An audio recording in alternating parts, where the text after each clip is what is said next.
Hello everyone, my name is Kamaljeet Kaur. I and my team will be talking about trade blocks today. In this video, we are going to take a look at the types of trade blocks, the major examples of the same, and then advantages and disadvantages. So, what a trade block means, as the name suggests, trade actually means buying or selling or the exchange of goods. Yes, exactly as we did in the last industrial visit. A bloc means a group of countries or people who have a similar goal and they work together. There are some countries who find it more practical and convenient to work within groups, and this thing is usually done with the neighboring countries. All this is done to reduce the trade barriers within themselves and increase the trade activity. So, a trade bloc is a group of countries which trade with one another, but they have an agreement among the members to reduce trade barriers with one another. The formation of a trade bloc involves a number of agreements related to tariff, trade, and tax. All these activities have a great importance in economical and political scenario of the world and have also helped in regulating trend of the international trade. And also, one country can be a member of more than one regional trading blocs. The objective remains the same, to promote trade, and the difference in the groups come in their mode of operation and the performance of member countries, their internal rules and external rules with the non-members. The success of a group depends upon the performance of members of that particular group. There is not only a single type of trade blocks, but there are several. So let us talk about them one by one. The first one, and the very basic, is a preferential trade area. It is the minimum level of trade barrier reduction. It gives preferential access to certain participating countries. Here, the members only lower but not completely eliminate the barriers among themselves. Dealing with the non-members are not at all addressed. So, the member countries maintain policies of their own regarding the non-members, like the way they want to do. The next level of commitment is a free trade area where member countries agree to eliminate the trade barriers among themselves, but they continue to maintain an independent policy in their dealings with the non-member countries. An example for free trade is NAFTA. It stands for the North American Free Trade Agreement, where Canada, Mexico, and US have agreed to eliminate the barriers among themselves, but each maintains independent policy when dealing with the other areas of the world. The third type of trade bloc is a customs union, where the countries not only eliminate the internal trade barriers, but also adopt a common policy for the trade barriers on any non-members. A common policy, right? For example, Russia, Belarus, and Kazakhstan formed a customs union in 2010. Those countries are eliminating trade barriers among themselves but would agree on some common set of trade standards on anyone who is not in their group. After the customs union, the trade blocs begin to address the flow not only of the goods and services, but also the flow of resources like labor. They allow the free movement of resources among the member countries, only the member countries. For example, if a person working in New York wanted to leave his job and join in California, there are no barriers to prevent him from making that choice. And an example of common market include Mercosur. You can make a note of this name as it will be discussed further in the examples. After the common market is economic union. Members eliminate internal barriers as in free trade. They adopt external common barriers as in customs union, and they also allow the free movement of resources among the members. And with this, they also adopt a uniform set of economic policies. In European Union, once the common currency was adopted and became a prime example of economic union. With one currency, they had to adopt common monetary policies as well. At the final structure of this integration, there is a full integration of the member states. like United States. EU, that is European Union, is largest trading bloc. It is political and economic union of 28 member states that lie primarily in Europe. It has developed an internal single market through a standardized system of laws that apply in all member states. EU was formed from the Treaty of Rome in 1957. It has 28 members such as Belgium, Denmark, Germany, France, Poland. The objectives of EU are setting up a common market for all goods and services by eliminating trade barriers, for promoting free trade among the members, continuous and balanced expansion for the members, and closer relationship between all the member states. OPEC, the Organization of Petroleum Exporting Countries, is an intergovernmental organization of 15 nations. It was founded in 1960 in Baghdad. The members of OPEC are Saudi Arabia, Iran, Iraq, Kuwait, Indonesia. OPEC is headquartered in Vienna. The objectives of OPEC is to coordinate and unify petroleum policies among the member countries, to secure fair and stable prices for petroleum producers, proper price and regular supply of petroleum for petroleum consuming nations. ASEAN, the Association of Southeast Asian Nations, is a regional intergovernmental organization of 10 Southeast Asian nations. It was formed on 8 August 1967. It is headquartered in Jakarta, Indonesia.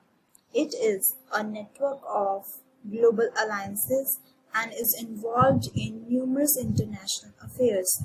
The members of ASEAN are Malaysia, Indonesia, Thailand, Singapore, Philippines, etc.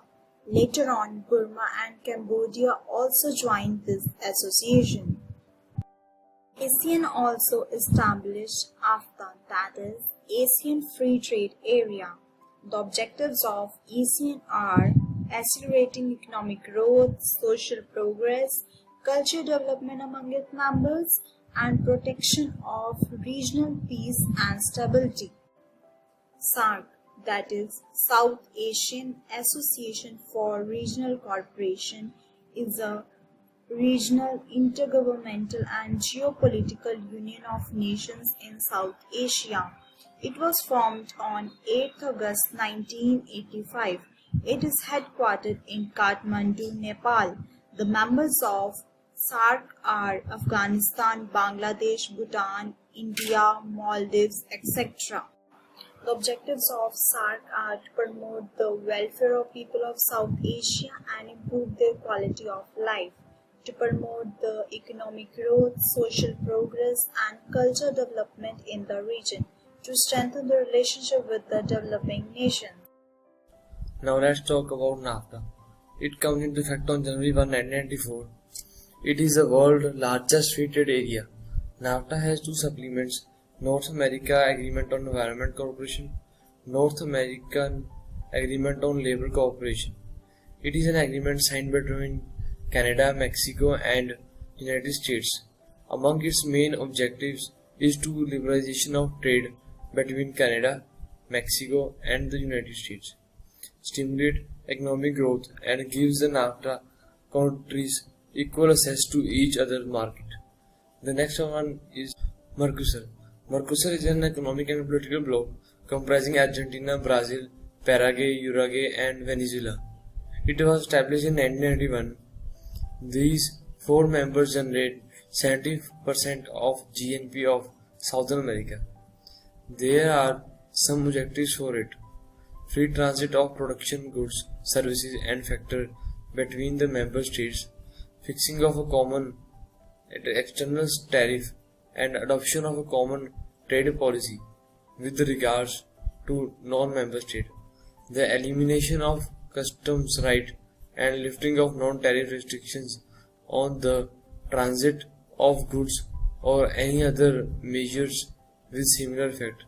Apart from these, there are many more such trade blocs also, but what are their advantages and disadvantages? Firstly, we will discuss about the advantages. To each other's market members are encouraged to specialize. This means that at a regional level, there is the wider application of the principle of the comparative advantage. Jobs may be created as the consequences of increased trade among the member economies. By removing the restrictions on labor movement, the economic integration can help expand the job opportunities. Member nations may find it easier to agree with smaller number of countries. Regional understanding and similarities may also facilitate closer political cooperation. And what are the disadvantages? The benefits of the free trade among the countries in different blocs is lost. Trade blocs are likely to distort world trade and reduce the beneficial effect of specialization and the exploitation of comparative advantage. Inefficient producers within the blocs can be protected from more efficient ones outside the bloc. Disadvantages of regional trading blocs are mainly the loss of benefits. The benefits of the free trade among the countries in different blocs is lost. Distort of trade. Trading blocs are likely to distort world trade and reduce the beneficial effects of specialization and exploitation of comparative advantage. Inefficiencies and trade diversions. Inefficient producer within the bloc can be protected by more efficient ones outside the bloc. For example, the inefficient European farmers could be protected from the low-cost imports from the developing countries. So this is all about trade blocs. Thank you so much. Now, I would like to share a recent news article. Can regional trade agreements boost India's exports? Well, there are many advantages of trade agreements, but India has failed to gain such advantages. For example, India has been in agreement with South Korea since 2010 and with Japan since 2011. But these trade agreements has not led to increase in trade, but these are just logged for preferential trade agreements. Consequently, India has not increased its market share in the world. The main reason for such is lack of competitiveness of Indian players. And the other reason is India's policymakers are not strategic and they are not forward-looking in free trade agreements. So the need is to boost the exports and by promoting the exports in the world. It is not necessary for India to enter in these regional trade agreements necessarily. Now, I would like to share another article, that is, US and Mexico are to replace NAFTA. Administration under US President Donald Trump reached a primary deal with Mexico to replace NAFTA. The move that snubbed Canada raised legal questions and threatened to disrupt the operations of companies that do business across the three-country trade bloc. Trump has frequently condemned the 24-year-old NAFTA trade pact as a job-killing disaster for American workers. NAFTA has reduced most trade barriers between the three countries, but the president and other critics say it encouraged US manufacturers to move south of the border to exploit low-wage Mexican labor. The primary deal with Mexico might encourage more manufacturing in the United States, yet it is far from final. Indeed, Mexico has said it wants Canada included in a deal to replace NAFTA. So this month will be an interesting month because it is a month for release of two texts. One US and Mexico agreement, and another a new agreement with Canada. Thank you. Now here I would like to conclude the topic.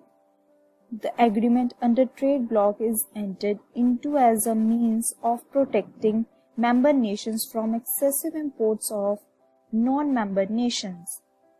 The creation of trade blocs generally results in benefits to consumers, as high-quality goods and services can be produced at lower prices than they could be with trade barriers in place.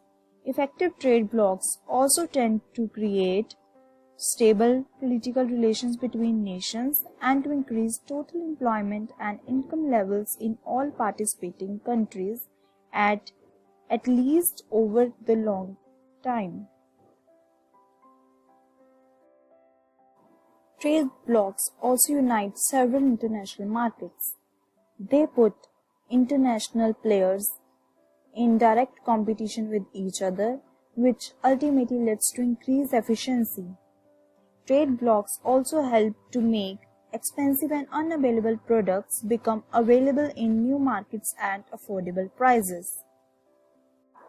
These benefits come at a cost. Some industries and companies eliminate large number of jobs in one member country in order to take advantage of cheaper labor in another member country. This can cause greater pain to workers and communities. Many economists believe that regional trade blocs prohibit global economic growth. This is because they promote regionalism. Another disadvantage of trade bloc is that small and local businesses are often put out of businesses. So, government of different regions should need to take steps to promote regional peace in order to increase international trade peacefully.